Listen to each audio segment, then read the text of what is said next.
Hello dear students, welcome to online classes conducted by Amrit Senior Secondary School. Students, आज जो हम lesson करने जा रहे हैं ये अपने आप में एक बहुत ही बढ़िया लेसन है, क्योंकि इस लेसन में आप जानेंगे हमारे पुराने भारत के बारे में, हमारे पुराने इंडिया की जो कथाएं हैं, जो धार्मिक कथाएं हैं, जो हिंदू धर्म से रिलेटेड या और धर्मों से रिलेटेड कथाएं हैं, वो इस लेसन में हमें दी हुई हैं। लेसन का नाम है some glimpses of ancient Indian thought and practices. Glimpses का यहाँ पर मतलब है झलकें, पुराने भारत के विचारों और रीति रिवाजों की झलकें, ये इस लेसन के नाम का मतलब है। और इस लेसन में हम अलग अलग क्वेश्चंस के भी आंसर जानेंगे। जैसे हम लोग कई बार सोचते हैं कि हिंदू धर्म में यज्ञ क्यों किया जाता है, यज्ञ की क्या इम्पोर्टेंस है, हवन हमें क्यों करना चाहिए। फिर भगवान विष्णु ने किस तरह से असुरों का अंत करने के लिए देवताओं को सजेशन दिया। श्री रामचंद्र जी ने शबरी के जूठे बेर क्यों खाए थे। और पुराने भारत में औरतों का क्या दर्जा था। हमारे भारत में पक्षियों को या पशुओं को भोजन भी करवाया जाता है। गरीबों को तो भोजन करवाया भी जाता है, हम पक्षियों को भी दाना डालते हैं। ये सब हम क्यों करते हैं, इसका क्या मतलब है, ये सारे क्वेश्चंस के आंसर हम इस लेसन में जानेंगे। आज हमने इस लेसन का फर्स्ट पार्ट कवर करना है, तो चलिए स्टार्ट करते हैं। बड़ा इंटरेस्टिंग लेसन है ये। Since times immemorial India has always occupied a place of honour and glory in the comity of nations. जब से ये समय चल रहा है तब से भारत ने दुनिया के हर एक देशों के ग्रुप में अपना एक ऊंचा स्थान बना रखा है, अपना मान सम्मान प्रतिष्ठा बना रखी है।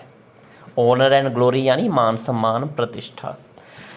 The rich culture of this great country has been illumed by the great Vedas and Puranas, the Gita, the Ramayana and the Mahabharata, and rich thoughts that these and thousands of other Indian books of yore are studied with.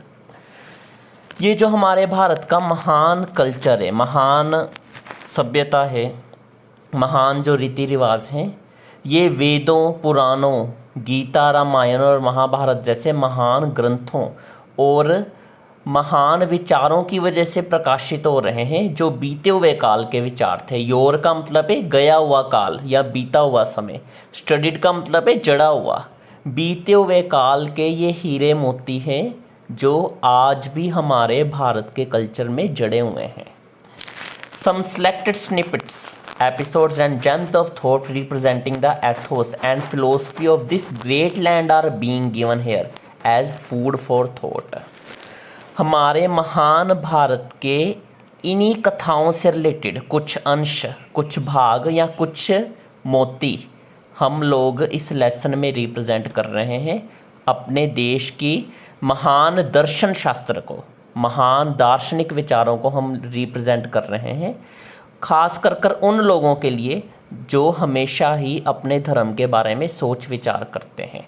उनकी सोच विचार की भूख शांत करने के लिए आज हम इस लेसन में फिलोसफिकल कंसेप्ट्स पढ़ेंगे। तो पार्ट 1 स्टार्ट करते हैं। In a fight between the demon and the gods once, the demons were having an upper hand. एक समय की बात है, असुरों और देवताओं में युद्ध हुआ और असुरों का पलड़ा ज़्यादा भारी था। In desperation and anxiety the gods went to lord Vishnu to find out as to how they could vanquish the Demons.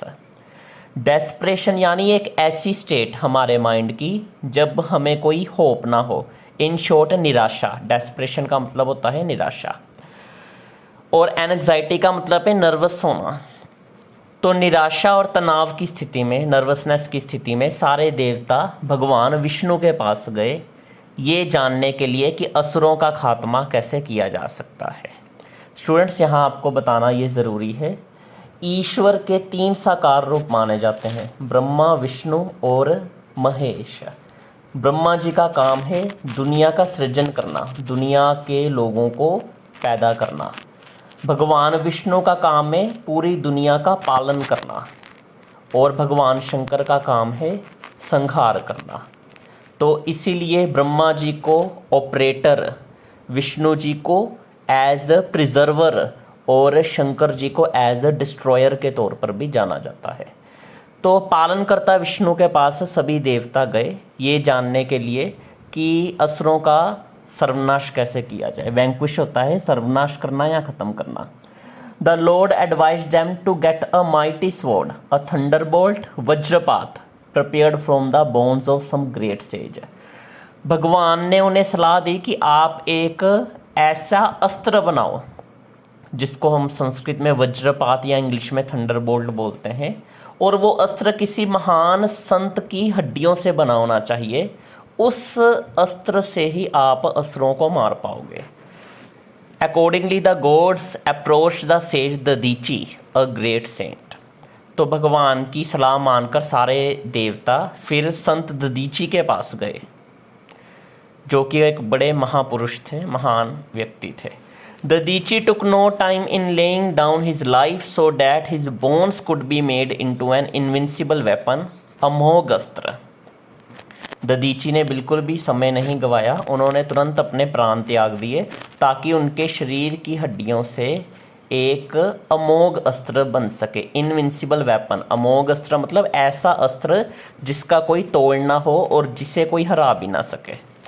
This victory of the good over evil is the rarest of rare examples of the great renunciation and sacrifice that this culture teaches। हमारे भारत का जो महान Hindu culture है वो हमें क्या शिक्षा देता है? वो हमें शिक्षा देता है सच्चाई की हमेशा बुराई पर जीत होती है। और ये कहानी अपने आप में बड़ी दुर्लभ उदाहरणों में से एक है, जिसमें ये बताया गया है कि कैसे संत ददीची ने बिना समय गवाए अपने प्राणों का भी त्याग कर दिया और बलिदान दे दिया। रिनंसिएशन यानी त्याग, सैक्रिफाइस यानी बलिदान। Who can forget the supreme sacrifice of the young sons of Shri Guru Gobind Singh. अब राइटर सिख धर्म की भी एग्जाम्पल दे रहा है कि गुरु गोविंद सिंह जी के महान छोटे साहिबजादों की शहादत को कौन भूल सकता है। They chose to be bricked alive for the sake of their faith and canons of justice and true liberty। दे यहाँ पर दे वर्ड छोटे साहिबजादों के लिए लगा है। बोर्ड में अगर ये क्वेश्चन आया आपको कि दे वर्ड किसके लिए यहाँ यूज़ हुआ है, तो आप लिखोगे for the young sons of Shri Guru Gobind Singh. तो छोटे साहिबजादों ने जिंदा दीवार में चिनवाना ज़्यादा स्वीकार किया अपने धर्म की खातिर, न्याय और सच्ची आज़ादी के आदर्शों के खातिर। कैनन्स यानी आदर्श। Our philosophy and thought teach us to renounce, to sacrifice, to give away in charity in the real spirit of detachment. हमारा जो धर्म है वो हमें सिखाता है त्याग करना, बलिदान देना, जो कुछ हमारे पास एक्स्ट्रा मौजूद है उसे दान में देना, जिससे अनासक्ति की भावना पैदा हो। डिटैचमेंट यानी अनासक्ति, मोह बाधा से दूर होना। सिंपल वर्ड्स में आप समझ सकते हो कि आपको दुनिया की चीज़ों का आकर्षण ना हो, दुनिया की चीज़ें आप पर अपना प्रभाव ना डाल सकें, वो है डिटैचमेंट। अब आगे संस्कृत के 3 वर्ड्स आ गए, संस्कृत लैंग्वेज के वर्ड्स हैं। इदम ना मम, this does not belong to me, is the real spirit behind the yajnas we are called upon to perform frequently in our homes. Hindu धर्म में यज्ञ किए जाते हैं, हवन किए जाते हैं, इंग्लिश में उन्हें यजन्स कहा गया है, और शुद्ध संस्कृत में भी ये यजन्स वर्ड ही बोला जाता है। शुद्ध संस्कृत में यज्ञ की जगह यजन शब्द ज़्यादा प्रचलित है। तो जब भी हम यज्ञ करते हैं या हवन करते हैं, हम वेदों के मंत्र बोलते हैं। जैसे जब हमने इंद्र देवता के नाम की आहुति देनी होती है तो हम बोलते हैं कि ओम इंद्राय स्वाहा, इदम इंद्राय इदम न मम। वही शब्द आ गए जो यहाँ पर दिए हैं, इदम न मम। पूरी लाइन का मतलब है कि हे इंद्र देवता, ये आहुति मैं आपको अर्पित करता हूँ जो मैंने यज्ञ में डाली है। ओम इंद्राय स्वाहा, इदम इंद्राय इदम न मम। इदम इंद्राय का मतलब होता है ये आहुति इंद्र देवता के लिए है। इदम न मम, ये चीज़ मेरे लिए नहीं है। इदम ना मम का आपको अगर बोर्ड में भी मतलब पूछा जाए क्वेश्चन के तौर पर, तो आप ब्रैकेट वाली लाइन लिखोगे कि इसका मतलब है this does not belong to me. ये जो मैं वस्तु देवी देवताओं को चढ़ा रहा हूँ, ये मेरी वस्तु नहीं है, ये उन्हीं की दी हुई वस्तु है। इस तरह से हम उनके प्रति अपना शुक्रिया अदा व्यक्त करते हैं और हम यज्ञ करते हैं इसी भावना को लेकर। यही फीलिंग हमारे माइंड में होनी चाहिए जब हम यज्ञ करते हैं कि जो भी वस्तुएं हम ईश्वर को अर्पित कर रहे हैं वो असल में ईश्वर की ही दी हुई हैं और उन पे हमारा कोई अधिकार नहीं है। Should corruption, greed and lust for easy money have any place in a country rich with such noble and lofty traditions? क्या लालच, भ्रष्टाचार या आसान पैसा कमाने का जो मन में वासना है, क्या इन बुराइयों की ऐसे देश में कोई जगह होनी चाहिए जहाँ के रीति रिवाज इतने अच्छे हैं और इतने महान हैं? नोबल यानी अच्छे, लोफ्टी ट्रेडिशंस यानी बहुत महान, जो पीढ़ियों से पीढ़ियों तक चलते आ रहे हैं। तो उम्मीद है स्टूडेंट्स ये आपको लेसन अच्छी तरह से फर्स्ट पार्ट इसका समझ आ गया होगा। नेक्स्ट सेशन में हम इसका सेकंड पार्ट कवर करेंगे। अब बात करते हैं होमवर्क की। सबसे पहले फिल इन द ब्लैंक आपको दिया गया है, there was a fight between dash and dash. Dash और डैश में युद्ध हुआ। नंबर 2 भी फिलअप है, in desperation the gods went to dash. निराशा में देवता गए डैश के पास। Number 3, Dadhichi was a great dash. Dadhichi एक महान डैश थे। अब आगे ट्रू फॉल्स, 4th और 5th पर आपको ट्रू फॉल्स दिए गए हैं, देखिए ध्यान। 4th पे ट्रू फॉल्स आ गया, Dadhichi took no time in laying down his life. Dadhichi ji ने बिल्कुल भी समय नहीं गवाया अपने प्राण ख़त्म करने में या अपने प्राण विसर्जित करने में। 5th पर है फिर true false, the meaning of thunder bolt is वज्रपात आल्सो। थंडर बोल्ट का एक मतलब वज्रपात भी होता है। वज्रपात संस्कृत का शब्द है। उसके बाद 6th बोर्ड क्वेश्चन में से ये लिया गया है, they chose to be bricked alive. उन्होंने दीवार में जिंदा चिनवाना स्वीकार किया। Who are they in this line, यहाँ पर किन दे की बात की गई है, किन की बात हुई है यहाँ पर। 7th पर है, what is the meaning of line इदम ना मम। इदम ना मम इस संस्कृत की लाइन का इंग्लिश में मतलब क्या है? आप वीडियो देखेंगे तो इसी शब्द के साथ ब्रैकेट में लाइन दी हुई है जहाँ पर इसका मतलब लिखा हुआ है। Give one word for this line.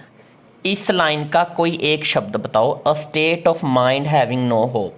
हमारे दिमाग की वो अवस्था जब हमें कोई उम्मीद ना दिखाई दे, उसके लिए आपने इंग्लिश का कोई एक शब्द यहाँ पर लिखना है, जो कि ऑलरेडी वीडियो में आपको समझाया है। और 9th पर है 10 डिफ़िकल्ट वर्ड्स, जो आपने वीडियो से देखकर अपनी नोटबुक पर लिखने हैं। Thank you students.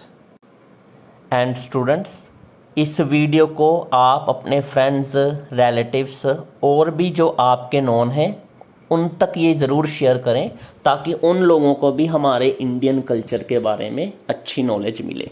ये वीडियो सिर्फ एक सिलेबस के लेसन के तौर पर आपको नहीं देखनी चाहिए, बल्कि एज ए नॉलेजेबल वीडियो के तौर पर भी इसे आपको देखना चाहिए। Thank you.